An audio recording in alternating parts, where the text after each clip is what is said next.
here we are at crunch time, business end. Can we deliver? We've been waiting for a performance like that for really months. I like the big rivalries in the Premier League. I like... Nah, fuck 'em. Yeah. Fuck 'em. The guy that we signed as his understudy has only played 40-something minutes of Premier League football all season. As Thierry says, you don't have to like it, but you have to respect it. You have to respect it. That's going to be a famous moment. If we do win the league, that moment of him sitting there saying, like, this ain't over, right?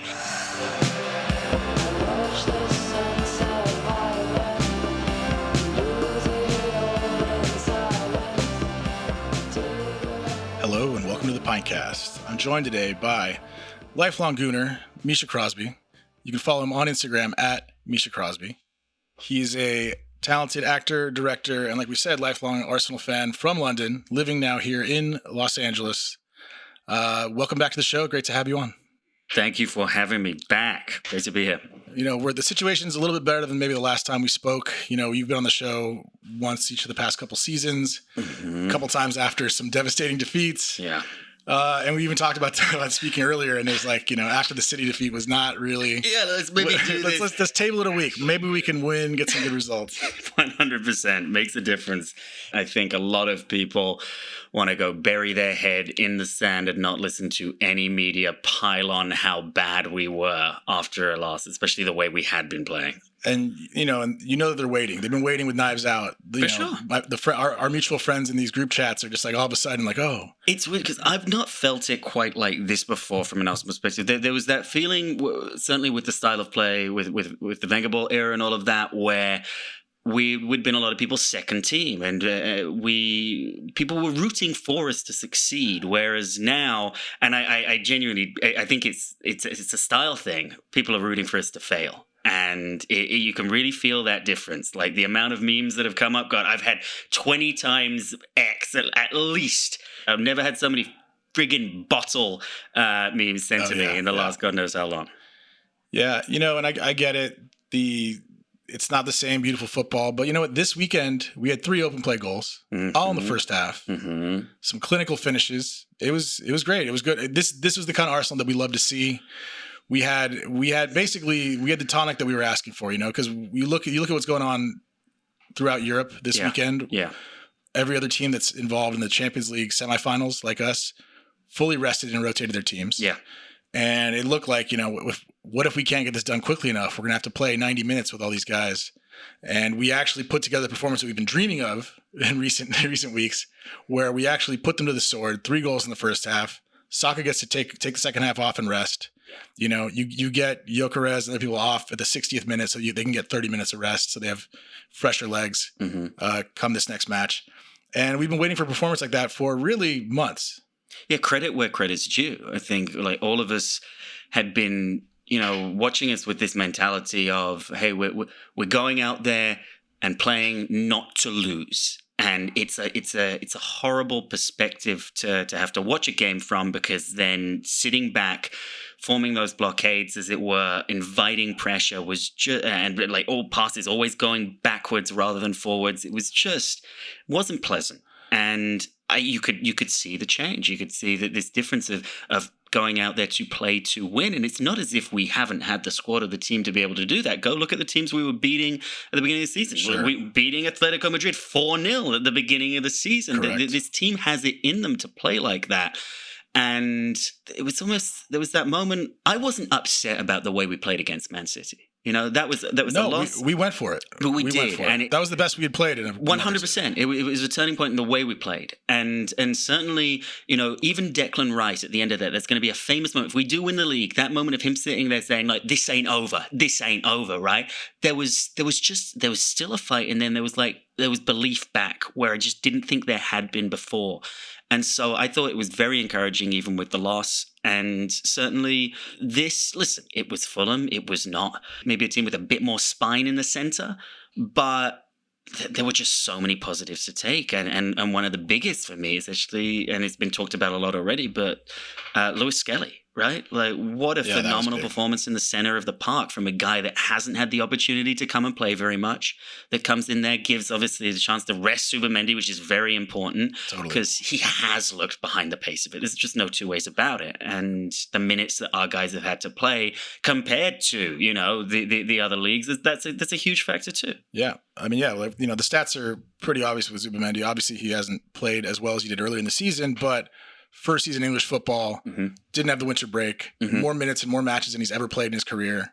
Like, it all adds up. We understand why. And the big thing was, I mean, the biggest problem, I guess the biggest fault you could say the reason for this happening was the fact that the guy that we signed as his understudy has only played 40-something minutes of Premier League football all season. Yeah. And for whatever reason, you know, Arteta doesn't feel Christian Norgaard's good enough to play in the Premier League. And that's unfortunate. You know, I feel for him because, you know, a guy comes from a club where he's a skipper. He's the captain of Brentford, and he can't get a minute. It's tough, but for whatever reason, the faith isn't there. And you know what? If we're looking at this just from a purely selfish perspective for the future, Norgaard was never going to be the future. No, he never was. Lewis Skelly could be. Yeah. And Norgaard was, his 2-year deal was like maximum 2 years. And right. And I wouldn't surprise me in the slightest if he you know, he's summer. like, absolutely. But if he leaves with a Premier League medal, then, you know, he gets to carry that around with him. I'm not going to be crying tears for him all that much. So do you still need 10 appearances to get a medal like you used to? I think you might not. I think you might not need that anymore. It's not as if we have the luxury of, like, you know, 3 games in hand with the championship in the bag to like start throwing people on. But I can't remember what the rule is. But there's certainly a minimum amount of appearances. I remember hearing the stories of who was it? Someone was trolling. Oh, it was Ray Parler trolling Martin Keown. Because Keown needed another appearance to make, and it was like the last day of the season, and then I think Parler went and started warming up, even though Wenger hadn't told him. Yeah, 100%. I heard this exact same story, and Keown was fuming. Yeah, and he's losing his shit. Yeah. And Arsenal's like, "What the fuck?" Beautiful. I mean, absolute shithousery. Mate, like the characters in there, from Parler to Merson to get. I mean, we're talking personalities. Yeah. So while we're talking about the old Arsenal there, you know, early era Wenger, or even, you know, the George Graham era, whatnot, you know, I didn't have the luxury or you know, I wasn't lucky enough to watch them much then. We didn't really have much exposure to the English league in the United States during that era. Yeah. But, you know, Tim Stillen wrote an interesting article the other day because, you know, our opponent is Atletico Madrid. So he wrote this before facing them. And he's talking about how, you know, Diego Simeone's Atleti, the one that he built on that defensive platform that had so much success over the past decade and a half, was the blueprint of what he wanted the current Arsenal to be. And he said specifically because since he did grow up with the George Graham Arsenal and the 1-0 to the Arsenal, that even though the majority of his time was spent following Arsene Wenger and all that, but like the defensive stability and building that is like, I don't care if we score 3 or 4 goals. 1-0 to the Arsenal is good to me all day. You know, that sort of pragmatism. Thierry says you don't have to like it, but you have to respect it. You have to respect it. And so that a team that, you know, what we saw when injuries and fatigue wasn't as much of an issue earlier this season, you know, the defensive strength that we built on. And, you know, there was that stretch where it was like, you know, 2-3 matches in a row and like only 1 shot on target over the course of 2 or 3 matches. Like, is the next team even going to get a sniff goal? Now we're not quite there at the moment. We've looked a little bit better the past couple of matches as far as solidity is, but that being the basis of, like, you know, we've built, you know, until the past couple of years, the signings and who we brought in, you know, Arteta brought in a specific type of player, a bigger, more robust, you know, a player that can handle the Premier League. You know, you look at the first signings, the first year he was in, you know, it's Gabriel Magalhaes, you know, like guys like this, and then bringing in, you know, when you finally spend the 100 million, you spend it on Declan Rice, you know, like who's a bigger, more complete, you know, solid midfielder, you know, he's our horseman. Right. And listen, you look at, people talk about this a lot, like Wenger almost had a blueprint after he won the Premier League first to keep winning the Premier League when we had, you know, it was obviously built with like warriors, really 2 warriors at the back, and then also two really, really strong central midfielders, and not just strong, like obviously in their technical ability, but their physicality. Look at Vieira and Petit, and like both of them had the ability to go to war with you and had the ability to silkily play past you with this beautiful football. To drop a beautiful pass over the defender. Right. And to have that was then, it continued through when you look at then what happened we had Vieira and Gilberto. Yeah. Gilberto and Vieira together, that arguably at the time was one of the strongest midfield partnerships in the world as well. Yeah. And when that, it changed for a few reasons, including when Fabregas came through the ranks, right? He was obviously not of that build, but had talent for days and had the more ability than maybe anybody else in the squad at that stage. However, we also were in a situation there where when we started building around youth and stopped being able to build around being able to bring in perhaps players from the top tier for all sorts of reasons, including the fact we had no money because of the stadium, Wenger had to be more creative. That was the main reason there. And so all of a sudden he's playing with his hands behind his back, like, how can I nurture this talent to be the best it can be? And can, quite frankly, he win with talent instead of physicality? And it was a bet that almost paid off had not for a miracle season with Leicester. And also the Eduardo leg break back in the day, and then there's a whole series of events. But like, you could maybe make the claim that it was down to some lacking in physicality. Like, would another team not have crumbled in the same way if they had just a few more warriors behind it? And there's no argument now that this Arsenal team has some warriors. 100%. Like, you look at Gabriel, you look at, you've got two sides of that coin as well, because that partnership is just this beauty. You've got like a rock, and then you've got the Rolls Royce. It's almost like you've got your monster truck, and then you've got your smoother character to go with it. But both of them physical. Either one of them can still shoulder barge Haaland out the way, absolutely. right? And then you move further up the field, and of course Declan Rice is no pushover either.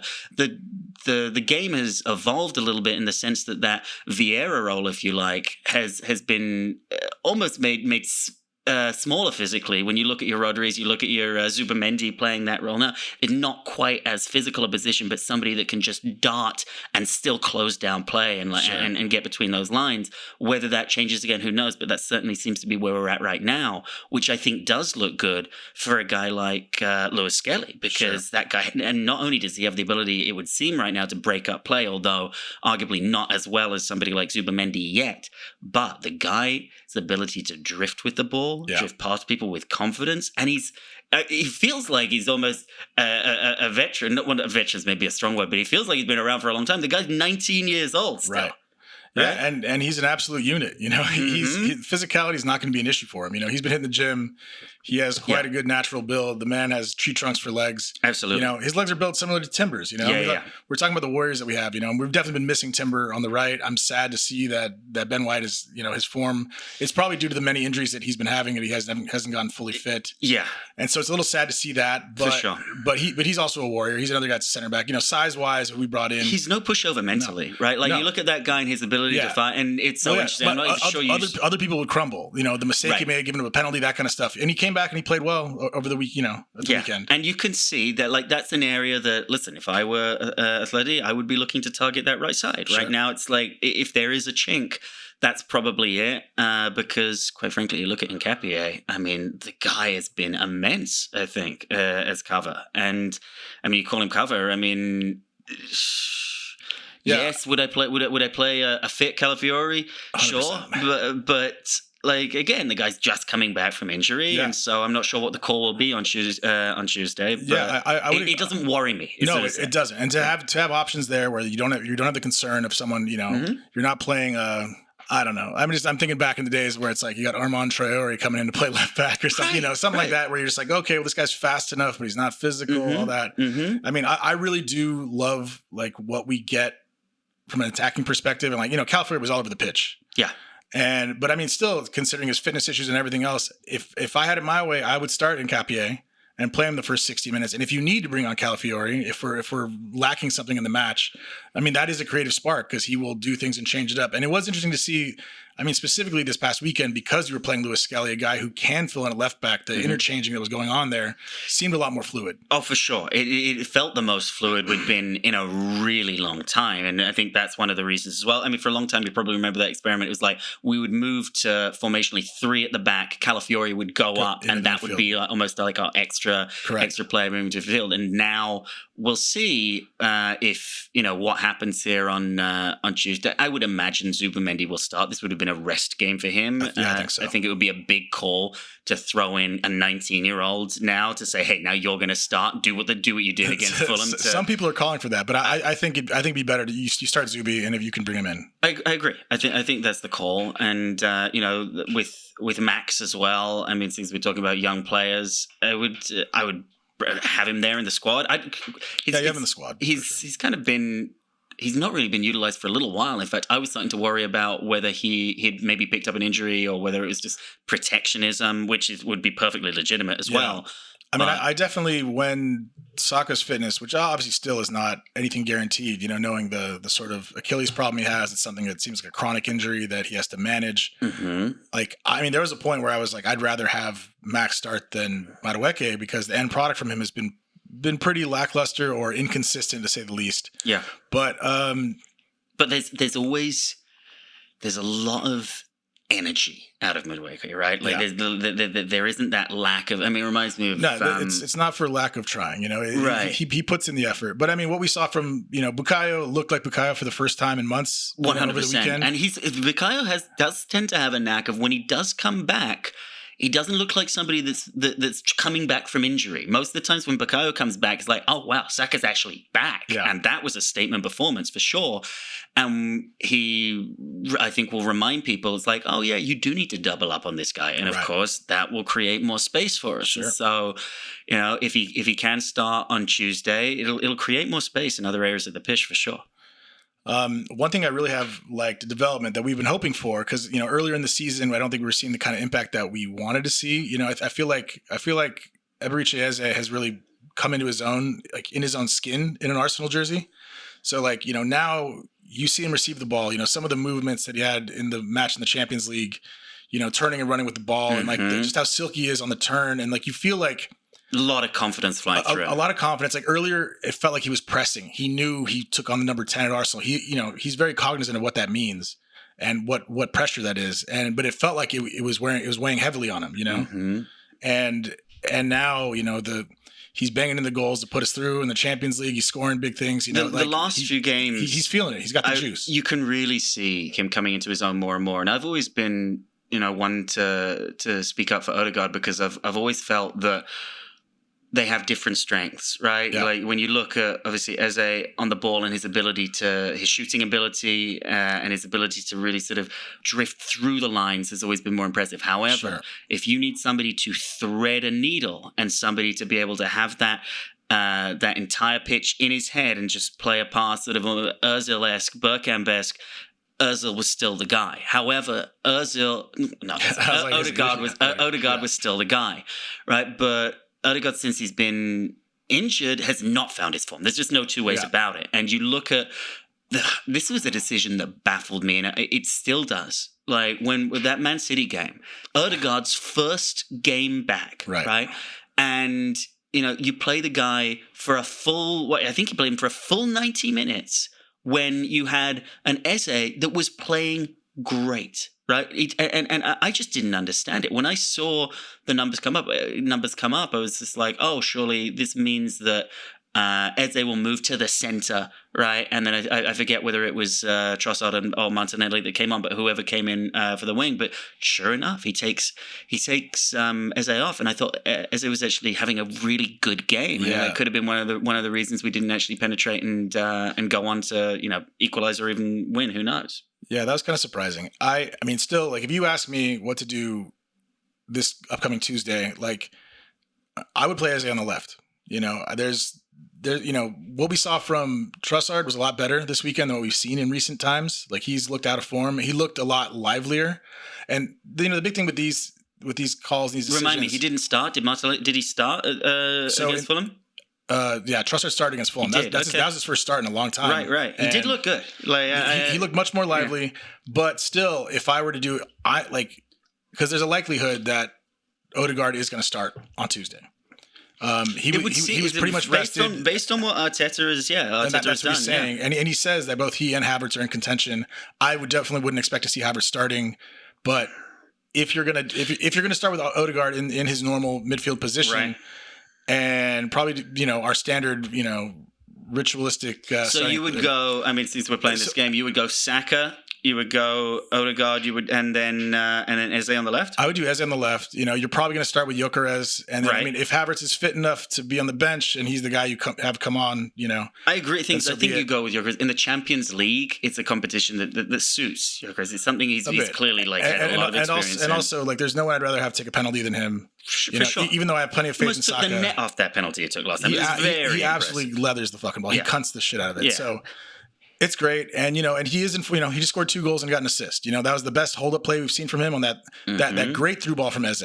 Yeah. Which he then held up, and then perfect layoff for Bukayo for, that was the most impressive thing I'd seen him do. The way he held up that play there and then played through Saka, it was creative. It wasn't something that, you usually see from him. And him getting involved like that, even the way he's running down the ball and shoulder barging in and using his strength where he can, it's like it's been just improvement across the board. And that's the thing, even though it's, people talk about him looking like he's playing in jeans or like he's playing in Timberlands, but he is the battering ram. He's not the gentle brushstroke. You know what I mean? But sure, you said something really interesting to me off air before the show as well, and you made the comparisons to Olivier Giroud. Right. And I think there's something to be said about this. Where Olivier Giroud clearly had ability. There was no two ways about it. And Giroud had a better touch than Gyökeres. He really did. And but there were a lot of critics of Giroud, and it was mostly around his speed. We'd been used to very, very pacey attackers at that point. I mean, you look at Henry, you look at Van Persie, and those guys not only had ability, they had pace to go with it. Very difficult for defenders to deal with. Giroud was just never going to be part of his game, and he had to make up for it in other ways. Well, and that's the thing, like we say, the standard of what was acceptable as an Arsenal striker, because you're coming from, before Giroud, you have Van Persie. Mm-hmm. Before Van Persie, there's even like guys like Eduardo had such a high technical level. But Anelka, right? But Bergkamp, Henry, these guys are signature players that are amongst the best in the world. Right. They get into World 11s. Right. Like that level of technique and power and everything. And so these are huge shoes to fill. Just like as they were in the 10, knowing that Bergkamp had it years before him. For sure. Gyökeres is wearing the 14, which, I'm sure if you asked Henry, behind closed doors, if he likes that Gyökeres is wearing his number, I don't think he really loved it that much. I think an interview came up with this. It wasn't a case of, I don't think he actively went in with the intention to say that was it. That was available. And then he, of course, knew the conversation. And I agree. I think Thierry would tell you, as long as he wins the league in it, I don't give a fuck. Yeah. I don't care. Go and win the league. That's what he's been saying over and over again. Go and do it. Mm-hmm. Win it. Get it done. Get it over the line. If Victor can score... Okay, so 2 or 3 more goals this season. Okay, no, let's. I'm saying if Victor can score 2 or 3 more goals this season in the remaining, so we have 3 more league matches and ideally 2 more Champions League matches. So we have 5 matches. Yeah. If he can get us 3 more goals, maybe an assist, some 2 or 3 goal contributions over that span. That's successful. Where is he right now? He's at 21 goals. 21 goals across all competitions. I mean, that's 14 in the Premier League. That's a strong record. I don't care who you are. Yeah. Right. And his first season in the Premier League. Totally. And listen, we spent some money on him, and you expect a return, but those are decent numbers. Yeah. But people talk about the eye test. So the same thing with Giroud is that, remember there was the season that it looked like Ozil was going to break Henry's assist record, and he was on 15 assists in February or something, Right, and then he stayed there for almost the rest of the season. He ended up doing 19. Now it's funny you mentioned that because it looks like Fernandes is going to come and he probably will. Unfortunately, that rat-faced cunt.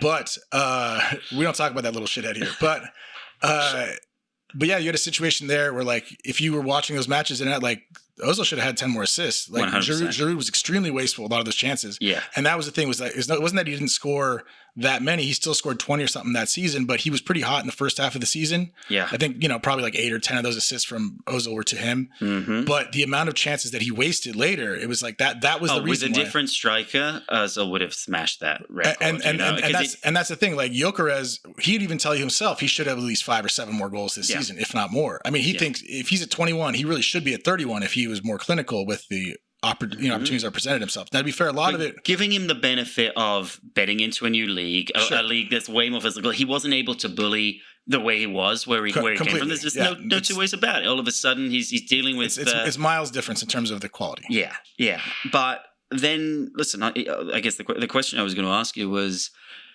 if you're the one pulling the purse strings, do we still go for another striker in the summer? 100%.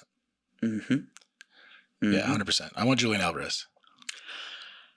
Listen, I 100% agree with you. That there and maybe another winger is where I'd want to strengthen the squad. Look, last year I wanted Kvaratskhelia. That ended up being very good money spent by PSG. For sure. If whichever guys, I wouldn't argue about getting Bradley Barcola, but if they want to keep him because he's younger and they were willing to sell Kvara, I'd take him in a heartbeat. Honestly, if I could get one of those players in at that level, because it's going to take north of $100 million for either one of those players. Yeah, and anybody these days. That's just the price tag. And honestly, and like Julian Alvarez is about to go have a World Cup with Argentina. If you remember the last World Cup, he's the only striker that hasn't failed Messi in terms of converting chances, because Messi's had World Cups and Copa Americas and stuff that were put on a platter that fucking Higuain couldn't finish. Missed shots, missed penalties, all those kind of things where they should have got over the line. Julian Alvarez is their star striker, and he will score more goals than Messi in this World Cup. And his price tag, which is probably already $130 million. How old is he? Good question. He's 26. Okay, so he's still kind of very viable. Because remember, because he's only had 2 seasons at Atleti. We wanted him, we liked him, but he was at City, and City weren't going to sell him to us. So he had to go do his time there. Yeah, he did the Argentinian connection with Simeone. Simeone's leaving, even though it's not official. Simeone's leaving Atleti. Like, his time there is done. He can go back to the Premier League or wherever. But that price tag, like, if I was Andrea Berta, because he obviously knows the way around Atleti, I'd be getting the money in and getting that deal done as soon as possible. Atleti are probably too shrewd for that, because they know how to. They bought him for something like $90 million off of City, something around there, and they're going to make $50 million off of him. But if he goes and scores 5 goals in the World Cup again, he's going to be the first £200 million player. Some bullshit like that. Like, literally, if there's any way to get that deal done as soon as possible before the World Cup, if there's any way possible, you do it then. And you just you give him the 140 up front. You don't even fucking negotiate. Well, it's one thing that I have to say, Josh, since he's come in and seems to be running the show, at least from a director perspective behind the scenes, we have 26. Right. Okay. Good. We have not fucked around for the last few seasons on that. We've got business done well. We've got it done very, very efficiently. It's been expensive. There's no two ways about it. You look at like the amount of money we spent, but it's not as if the improvement hasn't been there. I think obviously from a Mikel perspective, the pressure is on to deliver, and so here we are at crunch time, business end. Can we deliver? And I think if we win one of the two, I think that justifies everything. But even if you don't, repeatedly making the Champions League semifinal or semifinals or final, being at the end of the of the Premier League. So let's just say, if you have a season where you win the Premier League, you make it to the final, maybe you lose to Bayern or PSG, but winning either one of these two is plenty fine. Is fine. Not winning either one of these two will fucking kill us. There'll be, of course, a contingent of fans that are like, "Hey, it's time for him to go. Like, you got to move up." But I genuinely still think it would be a mistake. I think that the Arteta's there, right? The infrastructure that has been built, the ability to clearly go on and be consistent is absolutely there. Yeah, he gets another year, and let's just like same thing with those kind of conversations. I heard Arsblog talking about it as well. He's like, you know what? Let's cross that bridge when we fucking get there. I think if we don't win anything, like we can think about it. And we can think about what we need in the future. Right now, just think about the next game. The next game is right here in front of us, and it's an opportunity. And I'm not sure if you saw this, but Tom Hiddleston did a bit of a speech about this, about breathing rarefied air, and the same chemical running through your body for nerves as it is for excitement. Sure, and, a lot of actors choose to be excited, right? And there's 2 ways they can handle it, right? And it did feel like there was a wind. Whether the players heard that or not, I have no idea. But it did feel like there was a wind of change around this, and this air of, we are the last English club in the Champions League. We are here on the cusp of history for the club, back-to-back semifinals, the chance to actually go and have an invincible run in the Champions League. And this is something that's not talked about. Is there going to be like a golden trophy with the big ears? No, it's only happened for Bayern one time, and they won every single match. We've had 2 draws, but it would be invincible. Sure. They don't change the trophy for it, unfortunately. No, I mean, listen, it's not 38 games. There's a difference here. However, to go through that league stage the way it did, and by the way, on the format, I wasn't sure I was gonna love the change. I'm always of the opinion, if it ain't broke, don't fix it. But I have to say, I think it's freshened up the competition really nicely. The 2 extra matches weren't necessary, but I do prefer this format to have a bigger variety of opponents. Yeah. You get your group and it'd be like, cool, well, it's one other good team, and then it's Sporting. It was starting to get, you could look at it and you're like, okay, these two.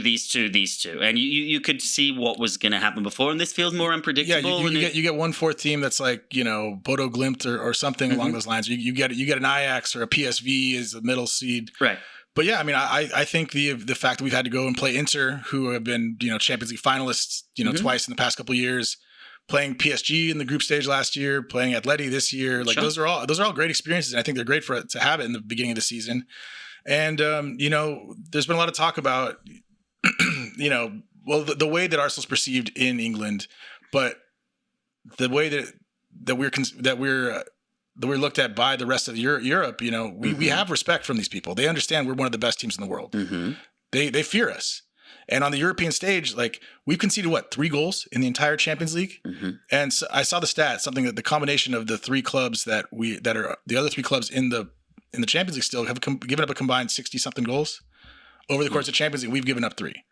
So you don't have to like it, but you have to respect it. And it's just this.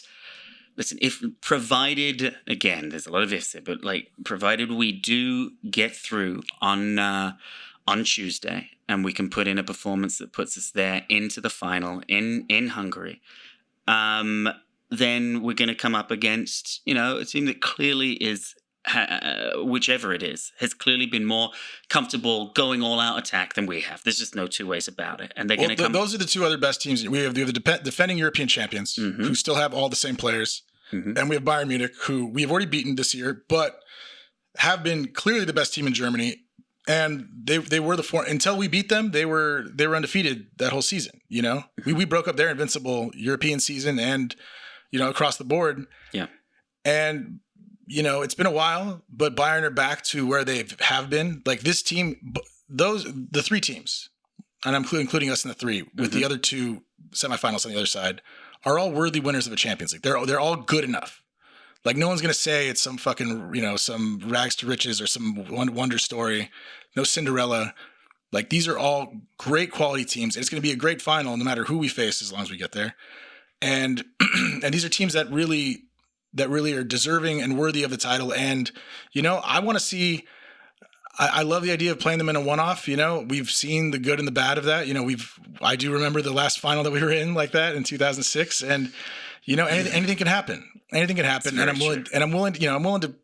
I'm happy to gamble on it and see where we're at. And there was all this talk earlier on when we were top of the the Champions League table stage, and the way we were playing did feel more dynamic. It did feel more fresh. Yes, the defense was solid, but we were also creative going forward too. Well, teams played us differently, and they but there was it was what was the catchphrase coming out of all of the pundits was balanced. They're the best balanced team in the Champions League. Right. Arsenal. I think Arsenal will win the Champions League. Cut to Jamie Carragher now. Arsenal won't win the Champions League, right? And so there's been a shift clearly over the season, and quite frankly, it's some of that criticism is deserved. But it hasn't felt as assured. It hasn't felt as solid. It hasn't felt at either end of the pitch. Right? There have been mistakes at the back that weren't creeping in earlier, and there's not been as much creativity and energy at the front. However, if there was going to be a time for things to start turning, right, now feels like the time. Right? And it's only been a few games, and this Fulham performance has been the best performance we've had in several games, at least, the last maybe 4 or 5 from what I can remember. Yeah. And so if there was ever going to be a time for a change of the wind, and as we all know, in not just football, in all sports, momentum, confidence is so important. And that confidence, if we can bring that in to Tuesday and remember who we are. This fucking team has beaten almost everybody there is to beat, right? You know, we put away Real Madrid. We beat Bayern Munich. You know, we beat PSG the year before in the group stages. So it's not as if we don't have the pedigree here to go up against the very best and do it. Clearly. And I think those players need to remember that. And I'm sure Arteta is reminding them. I'm sure everybody is. But I just, it does excite me. It terrifies me too. Of course, there's trauma. The moment, and this is the thing. It's collective and shared trauma around everybody. The moment one thing's going wrong, it felt like going back to that Man United game where they beat us at home. It was just like, oh. What's happening here? Is this the beginning of the end? And everybody's like, what are you talking about? You're way out in front of these. Like, I'm not sure you know what we know. And sure enough, like... I mean, that did feel almost like a naive moment because we went and chased it after equalizing. I mean, look, I wanted them to chase it and win it as well. You know, there was 10 minutes to go win that match. Mm-hmm. I wanted us to go for it. We got bit in the ass. Well, it's happened so many times where it has come off, right? Right, there's no reason to believe that we couldn't do it against them. We knew we're the better team. However, they played a blinder that day. They did. You got to give them credit, unfortunately, as much as I hate to fucking do it. Can we break 1 sec? Certainly. Okay, so let's talk a little bit about the run-in. We only have 3 matches left, and where we're at now, I would much rather have the points in the bag rather than the game in hand. You know, just 3 matches left. We still get to see whether or not, you know, it's not till tomorrow that Man City have to go play at Everton. Yeah. That's no gimme. But even if they win that match, you know, they still have challenging matches ahead. And, you know, it's going to be, you know, I don't think they're going to go perfect. I believe we can. And, you know, they do have 2 matches before we play again. Mm-hmm. But then we have West Ham. And as much as West Ham need the points, if you can't beat fucking West Ham, you don't deserve it. You know? Mm-hmm. So the first point, points in the bag over the games in hand. Of course, we got maximum points. Absolutely. And we put 3 on the goal difference tally. There's just no 2 ways about it. Like, I think this is a position I'd much rather be in now. Like, have they got tried and tested winners and people with the medals in their squad? For sure. But and it's interesting because on Match of the Day you had Joe Hart feel one way and Wayne Rooney feel another. Both of them winners. Yeah. But Wayne Rooney was just like, I just feel like it's Arsenal's time, right? And it's impossible for me to be impartial over that because, of course, I feel it's Arsenal's time. I feel it's been Arsenal's time for 20 years. But do I? If I am trying to put that hat on, and like when you look at actually the schedules, it's actually weirdly enough because of the FA Cup for Man City, ours is starting to look nicer after Tuesday. Granted, right? After Tuesday, then it's actually it's not as thick and fast, and we'll have a chance to take those 3 games in. Yes, they've obviously got those 2 to play. They've got their FA Cup tie, and then probably an FA Cup final if they do what they're expected to do. And so, no, like I think it's absolutely like advantage Arsenal right now. Again, like we've had to fight to get back there, but it's advantage Arsenal again. And it's some would say it's ours to lose, but it's ours to win, right? And like what an opportunity again to go back to that. And if we do. We do get Tuesday night out of the way, the pressure that will relieve and the excitement to build to a European final, the chance of being European champions. That as well, that just gives something like in front of us. You know, it gives. There was undoubtedly a bit of a lull after losing the Carabao Cup, right? Because you know all that talk of how historic the team could be, all of the quadruple talk, of course, immediately goes away. And, you know, now, you know, the focus comes back into line with, quite frankly, we all know it, the 2 most important competitions of the lot. These are the ones, if you give anybody a choice, you know, this is it. And so all still to play for. And no, I'd 100% rather be where we're at. Yeah, I mean, I'm with you completely. That's, you know, we're here, we're that close. You know, you can smell it. You know, if we win all 3, we're going to win. win all 3 matches, we're going to win. I feel it. I'm comfortable with it. You know, we get the result here on Tuesday. Do you think it's done on goal difference though? Do you think Man City drop points? I think Man City drop points. I think they're going to draw 1 match. So I think if we win out, it won't matter. That's what I think. And I don't know if it's going to be. I mean, I'm hoping it's the Everton match. You know, because that'd be a big boost for us before Tuesday. You know, it'd be great. Sure. So of course I would love that, but you know, we can't. I don't know. I mean, I can't count on Villa to do anything because I don't know if you saw it today. Emery, it's a fucking joke. Yeah. But yeah, I mean, City. Oh, now on that, do you think Spurs stay up now? This was a big, you know, what I was hoping for this weekend, because I wasn't too greedy. I really wanted West Ham to get a point at Brentford and Aston Villa to show up and act like they're the fucking 4th or 5th place team. They're the 5th place team. And I thought West Ham at least had a point in them. And actually watching it, I didn't watch the whole game. I watched the highlights. I thought they were just horrifically unlucky in so many moments. Oh, really? I didn't watch any of their match. I just saw the result and was just like a little disgusting. No, the result was very unflattering towards them. Earlier this season, I said absolutely. I told all my friends, you know, I do a little bit of wagering on some of this, and I was like, bet the farm on West Ham going down. I was like, they look absolutely pony. They're fucking terrible.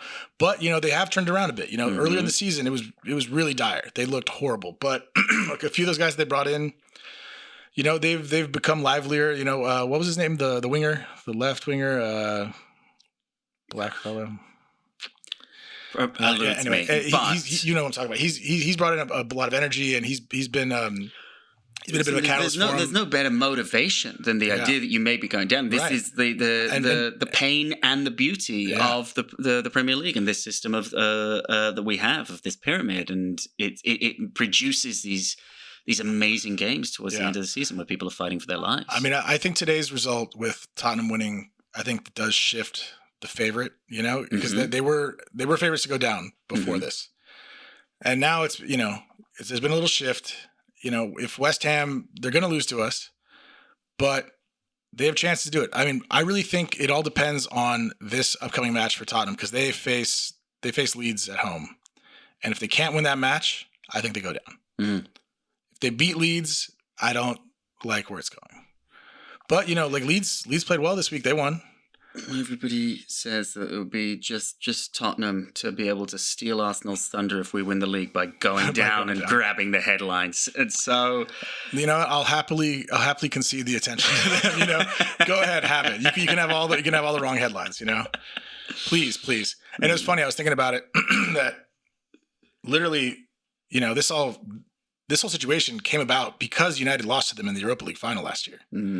Like literally, I was talking to one of my United friends, and he was saying, and I brought this up to him, like, you're literally the only team in modern history to have lost to fucking Tottenham in a final that matters. You know, I know there's like the 2012 Johnson Pank, I think it was the Carling Cup still at that point that they won, but to be the only team in modern history and since the invention of color TV to lose in a major final to Tottenham, it's, you know, that lives in ignominy. That's not great, but if it does mean they go down the next season, because what you know, the windfall of this, and also Man United would have had Champions League to play. They probably wouldn't be in the Champions League places this year if they had all those extra matches.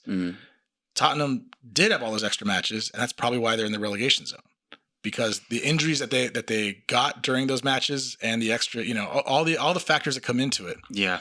So literally the fact that they had the extra European matches while still being so shit, and then all the other things, it's just kind of an interesting, like the butterfly effect, you know, the windfall of this one match, how it changes trajectory for so many clubs. For sure. And really, like, if you look back at it now, I mean, I'm sure United fans wouldn't like it, but if you told them now, a year on from it, that you could be in 3rd place and all that if you didn't get Europe, you know, they might take it. They might take it, you know. You've got a new manager. You've got a lot of things to be excited about. You've beaten, in the past couple of months, you've beaten Liverpool and Arsenal. You know, you look like you've actually turned it around. They've beaten all the big clubs, and they're on a trajectory here to be in a great spot for next season now. And, you know, I don't know. I don't shy away from it for being a good thing, like for there being a strong Man United in the league. I mean, fuck them. Fuck them. Fuck them. There's as much as I have disdain for Tottenham. Yes. The sporting rivalry for me has always been Manchester United. Well, that's what you on. and I grew up with. Yeah. That era was the era of certainly the early rivalry of the Premier League, and like there was nothing like the best of enemies, right? When you looked at Roy Keane and Patrick Vieira lining up in that tunnel, it was amazing. I was at that game, by the way, at Highbury for that. Beauty. And listen, but I relish that though, and that's what I mean. I don't shy away from it because I like the big rivalries in the Premier League. My only qualm I have with that is that while they've been down, we haven't put an 8-2 on them. Mm-hmm. You know, like there hasn't been any of that done, which I think is a fucking shame. We should have a 5-0. If that hadn't happened, maybe we didn't go out and buy a lot of the players we needed to. That was a Charlie Dash for Arteta and fucking Mertesacker and all the other players. Sure. I remember. But you know, it's just one of those things that like we've owed him a good one, and it just hasn't happened. And it's true. You know, there's not been a thrashing to that extent the other way. However, there have been some big games, some defining games that I think it was the one where, oh gosh, it was something like the last minute. It put us into it was about 4 years ago or so. Whether it put us into the Champions League spots or not, I forget. But it was who was our Ukrainian player at the time? Zinchenko. Yeah, Zinchenko. I never forget his celebration just at the end of this, and the Peter Drury commentary. And I wish I could remember the moment now. Whether it was, I think it was at Old Trafford, but certainly that felt like a turning point for us, and it felt like a downward trajectory for them. And they've been more often than not, Arsenal have been on the up and up in these moments, and United have been on the down and down. Yeah. So I just really wanted to rub their face in it. You know? I was like, just 1-5-0, 4-0, just something that really hurt them. I need them to feel the pain that we felt. But regardless, back to our last point though, I will on record say that Tottenham are going down. They're going down till they're not.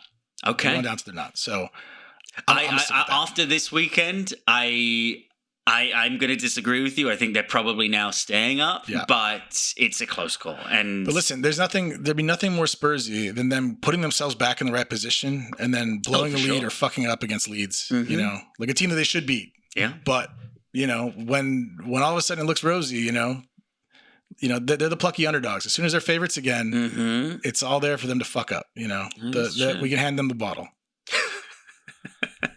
So we'll see. That guy that started selling the Arsenal bottles has done very well. Yeah, I would love nothing more than for him to start selling Tottenham bottles instead. But we'll see. You know, if that's what he's got to switch to, you know, whatever you got to do to make a buck, man. Capitalist economy, you got to do what you can do. Yes, sir. Yes, sir. So, you know, I'm still confident in us getting it over the line. You know, I feel much better. You know, I don't know that we're going to win the Champions League. I feel confident that we're going to get through this tie. Mm-hmm. I think we will score multiple goals. And I think it'll be because we always give previews here of the next match. Prediction. I'm going to go with the 2-0 to the Arsenal. Just because 1-0 is going to be nervy as fuck, and I don't want to deal with that. But don't we seem to love that? We sure love it. Moments. So, I think it's going to be 2-0 or 2-1, but I'm going to go with 2-0 because that's better for my nerves and my heart. Okay. And I think the guys will get on the score sheet. I think we're going to get it's going to be Eze and our star boy, Saka. That's interesting. I've got a prediction of my own then. I actually think it is going to be 3-1 to Arsenal. And I'll take Eze, I'll take Saka, and let's throw in one for Gyökeres as well. I like that. Mm-hmm. And I'll say if someone does score for them, I'm going to say it's going to be Julian Alvarez. Sure. Of course. Yeah. He's the guy we want. And he's shown it. And honestly, you know, they had their chances in that first leg, even though we were better in certain ways, you know, like give the guy a fraction of a second, look lethal. And this is the thing. Obviously, we've got great centre backs. There's no two ways about it. But the guy like that, you know, brilliance is brilliance. Yeah. And that's always the risk there. However, if Arsenal go out and with the mentality that I've seen us capable of course, certainly in the last few games, I mean, listen, this is a team we beat 4-0 before. Yeah. There's certainly the ability here to do it. Yeah, and I definitely don't think it'll be that easy like it was last time, obviously. It's a different scenario. It's a different scenario and all that. But, and you know, like I said, they're a battle-tested team. You know, it's not the same team. Mm-hmm. They're not as defensively solid. Yeah. We can put them to the sword. You know, I don't expect it to be easy at all, but you know what? There's no reason why we can't score at least 2 goals, and there's no reason we should concede 2. So sure, it's the freshness thing and the energy. I mean, it's the point. However, like we came out the blocks against Fulham. Like we'd had magic juice in the locker room. It looked like Fulham were the team that had the midweek Champions League game away and travelled halfway across the continent. And so I don't know. I think it obviously helps this home game back to back. So the routine should be easier, but I don't know.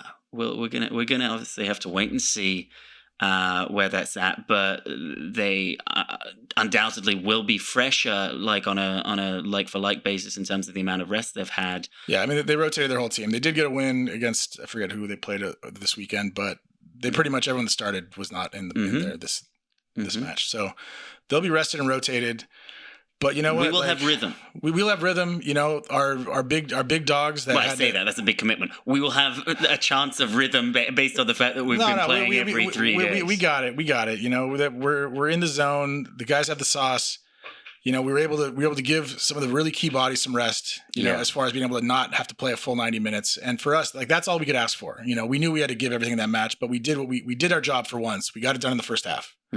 And oh my God, doesn't that make a difference to the emotional well-being? Yeah, because even just the amount of stress their bodies go through, just all of those things, you know, and then not being put under the injury risk and the strain and just the mental fatigue and all that. It has been a thoroughly unenjoyable experience watching Arsenal for a lot of this season. And it's so funny because it's just like because we know how much pressure there's on us. I mean, that's why they all say, and everyone talks about this, like we just got to get over the hump, win the title, get the pressure off your back. But there were 1-0s earlier in the season that felt way more comfortable. Because also no one had a sniff a goal against us. Right. The pressure that's been invited is an unfair way of putting it. But the pressure that has been there, whether it be the last 10 minutes, the last 15 minutes of games, has felt very different. The ability to snuff it out and just crush all hope, and that was something that was really interesting. Actually, even towards the end of the European tie.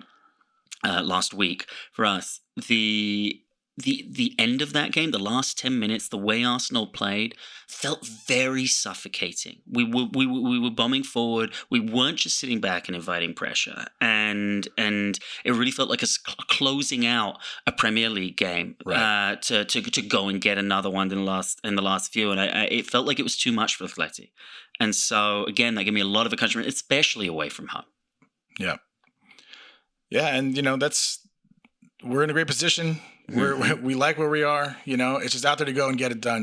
We're at home. If you told me at the beginning of the season you have one match at home to Atleti to go through the Champions League final, I would have bit your hand off. It's a great situation we're in. Perspective is a wonderful thing because, like you said, yes, this has been one of the most stressful seasons ever watching the Arsenal. But it's just because we know how much each point counts and matters. And we want it so bad. We've wanted it so bad. And, it does translate. Obviously, you can feel it in the stadium. It transmits through the fucking television. Is wanting it enough? They want it so bad. I mean, but you know how bad they want it. Most of these guys have been there. They've been fucking seconds. They've been fucking second banana for the past 3 years. I saw a clip recently of 2006 and looking at Wenger and Henry, and I think it was Touré, all with their losers' medals. Right. And just watching the other team go up to lift the trophy with the big ears. And I will never forget how I felt that day. Yeah. And I've just been waiting to right that wrong for 20 years. Long. Well, hopefully, to Budapest. Absolutely. Let's see it. Well, look, thank you so much, Misha. It's been a pleasure having you. Let's talk a little about you. You've got a little organization going on. You've got a thing about men's mental health. You want to tell us a little bit about that? Absolutely. Yeah. There's a campaign that's very personal to me that I've been putting some time into. It's a men's mental health campaign. So a company called Generation Skincare approached me, and the owner and the formulator of that company, Anne, had wanted to do something. And, I've never been one to want to, sell products on Instagram. It's never really been my cup of tea. But she came to me. She wrote me this handwritten note and said, hey, if there's anything you'd ever want to collaborate on. And I said, well, listen, there's a few things that are close to my heart here, certainly, and causes. And unfortunately, I've had a few friends in my life who've died by suicide. And the stats on it, especially around men, are really horrific. About 800,000 people a year kill themselves, and about 80% of those are men. And they say for sort of each each man that does that, then the multiplication effect, of each, or the friends that are affected or the family that are affected, it's hundreds of people at a time. And so we came at it from a perspective of, if we were going to create a men's line, maybe we could do something that then gave back to that cause. And so I said, well, how about then we do something where all of my fee, as it were, all of my campaign fee, anything that I would have gotten, we put that into a cause, and we partner with a mental health organization. So sure enough, we partnered with a company called Heads Up Guys, and we've come out with a line of products specifically around that, designed for men and then designed to donate to men's mental health. And not only are they fantastic products, I mean, they've got some wonderful formulations in with peptides that work really, really well for men, and I can attest to that. I've been using them for a long time. But on top of that, as I said, they donate with each one, and each one's got a nod to men's mental health on there. They've all been given names in that vicinity, and they've all actually got quotations for it. And so certainly that. I would love to give a bit of a shout out to. You can. We're going to be forming some handles pretty soon, and there's going to be a campaign that will drop within the next few months. If you go to my Instagram, you'll see that there at Misha Crosby, as you said, and then the handle for the skincare company is at Generation Skincare, and then there'll be a specific one that we'll make for at gent.skin for Gent Skin. Great. Yeah. Wonderful. We'll put links to that on the page, so you can reach that through Misha's Instagram or through the webpage here on themorningpint.com. Thank you so much, Misha. Hopefully the next time I see you, we'll be celebrating at the very least a league championship. Maybe we'll have done the double. Who knows? Who knows? But let's get it done. May the odds ever be in our favor. Yes, sir. Let's do it, baby. Cheers to that.